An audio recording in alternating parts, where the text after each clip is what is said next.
और अब बात करते हैं पुंछ के जंगलों में छिपे आतंकवादियों पर सेना के फाइनल असोल्ट की। जी हां, सेना अब आतंकियों से चंद कदम दूर है और कभी भी आतंकियों के मार गिराए जाने की खुशखबरी आ सकती है। सेना ने कॉम्बिंग के दौरान आतंकियों के पनाहगारों को हथियार और गोला बारूद के साथ गिरफ्तार किया है और हथियार भी बरामद किए हैं। अब बस इस बात का इंतजार है कि आतंकियों को ढेर कब किया जाएगा। लेकिन इस बीच बड़ी खबर यह भी है कि पुंछ के जंगलों में छिपे आतंकी एक स्लीपर सेल का हिस्सा हैं, जो घाटी में आतंकी हमलों में आई कमी के बाद से एक्टिव हो गए हैं। लेकिन अब इनका आखिरी वक्त समझो आ चुका है।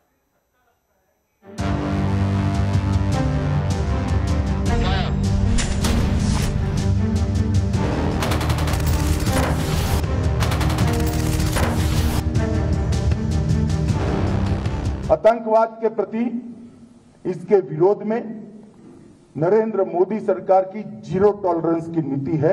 हम इसको सहन ही नहीं कर सकते। पुलवामा के लेथपोरा में गृह मंत्री अमित शाह ने जम्मू कश्मीर से आतंकवाद की सफाई की हुंकार भरी और इधर पुंछ के जंगलों में छिपे आतंकियों के ठिकाने पर फाइनल स्ट्राइक शुरू हो गई। भाटा दुनिया के जंगल से भारी गोलीबारी और विस्फोट की खबरें आ रही हैं। साफ है कि अब किसी भी क्षण यहाँ छिपे दहशतगर्दों का जनाजा उठ सकता है। पुंछ के बाटाडोरिया के नरखास जंगलों में पिछले 16 दिनों से चल रहे ऑपरेशन में सुरक्षा बलों को पहली कामयाबी मिली है और सुरक्षा बलों ने बताया ये जा रहा है कि जो हाइड आउट जंगल में बना हुआ था उससे यहाँ पर हथियार जो हैं वो बरामद किए हैं। जो यहाँ पर खबर आ रही है उसके मुताबिक एक AK-47 राइफल, साथ ही ग्रेनेड और जो AK-47 के राउंड हैं और जो आतंकी यहाँ पर अलग अलग सामान लेकर आए थे वो यहाँ पर सुरक्षा बलों ने बरामद कर लिया है। और साथ ही ये खबर है कि जो कुछ हाइड आउट थे, जो यहाँ पर नेचुरल हाइड आउट थे, उनको भी यहाँ पर ये जो सुरक्षा बल हैं उन्होंने डिस्ट्रॉय कर दिया है।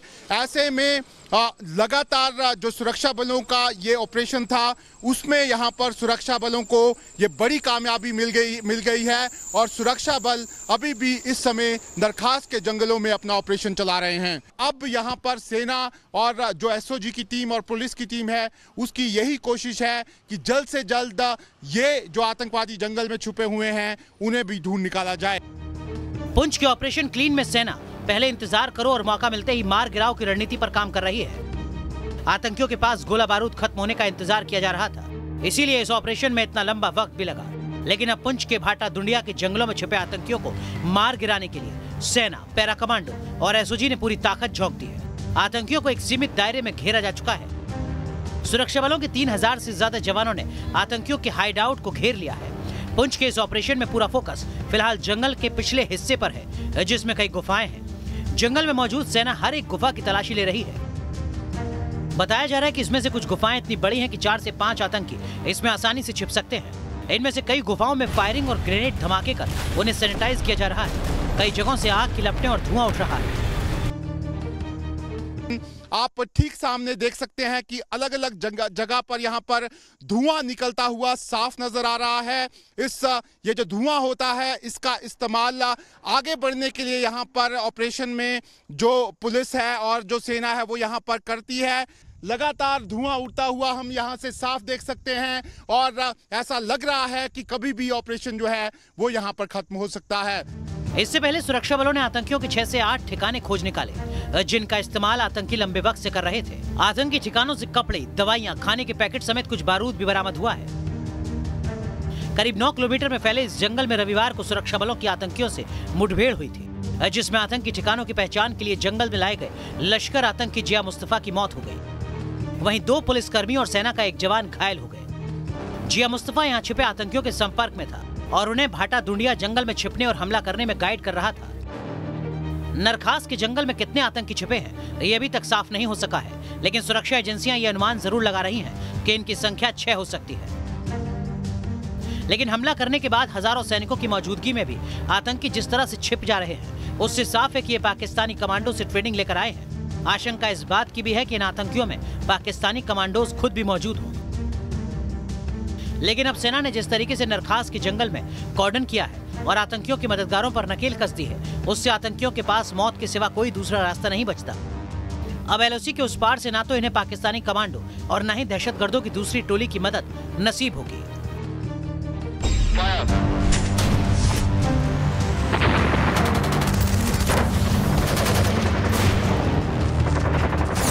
पुंछ में दहशतगर्दों पर फाइनल असॉल्ट हो चुका है। सुरक्षा बल कश्मीर घाटी के अलग अलग हिस्सों में आतंकियों का शिकार कर रहे हैं। न सिर्फ आतंकी हमलों को अंजाम देने वाले दहशतगर्दों को सेना चुन चुन कर मार रही है, बल्कि आतंकवादियों के हाथों में बंदूक थमाने वालों पर भी कड़ी कार्रवाई की जा रही है। इस बीच मंगलवार को दहशतगर्दों ने बांदीपोरा में बस स्टैंड के पास ग्रेनेड अटैक कर दिया, जिसमें कई लोग घायल हो गए। दरअसल आतंकियों ने सेना के काफिले पर यह ग्रेनेड फेंका था, लेकिन निशाना चूक गया और ग्रेनेड सड़क के किनारे ही फट गया। फिलहाल सेना ने इन दहशतगर्दों को मार गिराने के लिए पूरे इलाके की घेराबंदी कर दी है। आतंकवाद के खात्मे के लिए सेना पूरे जम्मू कश्मीर में ताबड़तोड़ कार्रवाई कर रही है।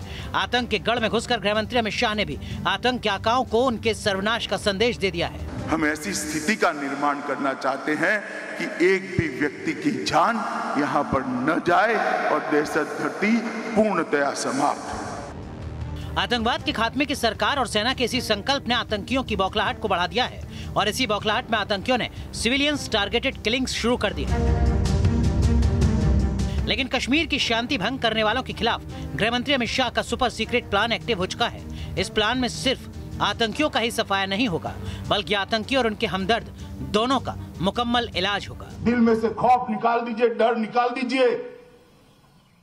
कश्मीर की शांति और विकास की यात्रा को कोई खलल नहीं पहुंचा सकता। आप भारत सरकार पर भरोसा कर सकते हैं, हम पर भरोसा करें। जम्मू कश्मीर से दम तोड़ते आतंकवाद पर करारा प्रहार हो रहा है, तो दूसरी तरफ टारगेटेड किलिंग को रोकने के लिए एक फुल प्रूफ प्लान भी तैयार है। श्रीनगर के जिन इलाकों में कश्मीरी पंडित और सिख रहते हैं, वहां सुरक्षा चाक चौबंद कर दी गई है। गृह मंत्री अमित शाह के यहाँ के दौरे के बाद कई सिक्योरिटी डिसीजन लिए गए हैं। उनमें से एक, जैसे आप मेरे सामने देख रहे हैं, ड्रोन सर्वेलेंस भी है। टेक्नोलॉजी का जो है पूरा इस्तेमाल करने की कोशिश है और ये ड्रोन जो आप देख रहे हैं एक स्पेशलाइज्ड यूनिट है सीआरपीएफ का, जिसको यही काम दिया गया है कि ड्रोन से सर्वेलेंस पूरे दिन चलती रहेगी और जब भी कोई स्पेसिफिक थ्रेट आएगा उस समय भी जो है ड्रोन ये यूज़ करेंगे। इसके अलावा मोबाइल बंकर्स भी रहेंगे जहां माइनॉरिटी पॉकेट्स हैं।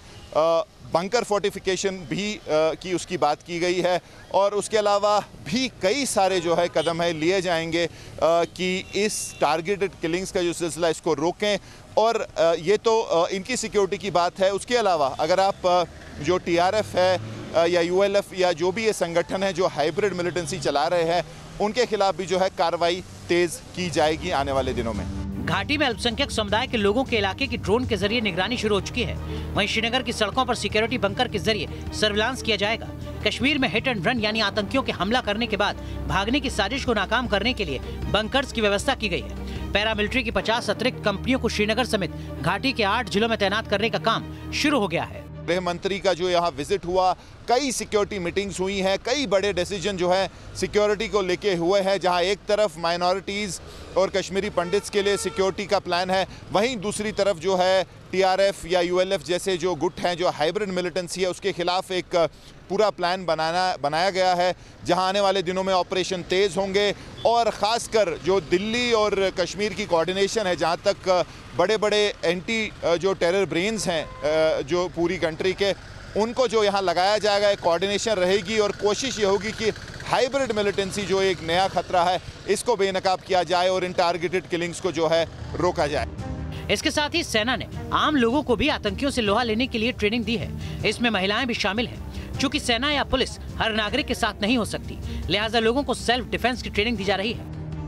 कश्मीर में अमन के दुश्मनों के खात्मे के लिए विलेज डिफेंस कम्युनिटी के लोग भी तैयार हैं, जो कश्मीर में आतंक के सर्वनाश में जुटी सेना के साथ कंधे से कंधा मिलाकर काम करेंगे। पुंछ से शहनवाज खान और श्रीनगर से मीर फरीद के साथ टीम न्यूज़ नेशन।